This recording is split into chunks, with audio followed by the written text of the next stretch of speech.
আমাদের এই কারণে নোয়াখালীতে অনেক গ্যাস খুব আছে। নোয়াখালী গ্যাস নিয়ে ঢাকা যায়, চট্টগ্রাম যায়, খুলনা যায়, নোয়াখালী হবে না গ্যাস। বিএনপি সরকারি গেল, আমি বলবো গ্যাস নেন, ঢাকা নেন, নর্থ বেঙ্গল নেন, বরিশাল নেন, তবে আগে নোয়াখালী মানুষের গ্যাস দিতে তারপরে আর খালুয়াই সোনামুড়ি এই টাকা পারিবারিক গ্যাস দিতে হবে।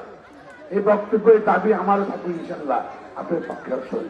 শহীদ প্রেসিডেন্ট জিয়া রহমান মুক্তির ঘোষণা দিয়েছিল, তিনি যুদ্ধ করেছে, সাহিত্য কামনা ছিল, মরম সাক্ষী দেওয়ান তাকে বিরুদ্ধে তাকে বিরুদ্ধ খেতাব দিয়েছিল, তার প্রতিষ্ঠিত বিএনপি।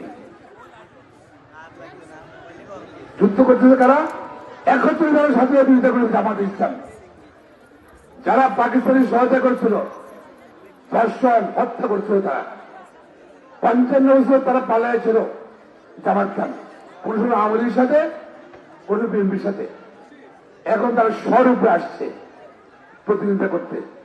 যারা পাকিস্তানি সব পলাইছিল, তারা পাকিস্তানি সেনাবাহিনী আত্মগ্রহণ করছে, এরা অনেক রাজা খাবার অনেকে মারা গেছে, অনেকে পলাইছিল, রাজনীতির সিন ছিল না। এদের এখন মুক্তিযুদ্ধ সম্পর্কের শক্তি এদের চুরি থেকে তারেক রহমান। আওয়ামী লীগ এখন নাই, যেহেতু আওয়ামী নির্বাচন করছে না।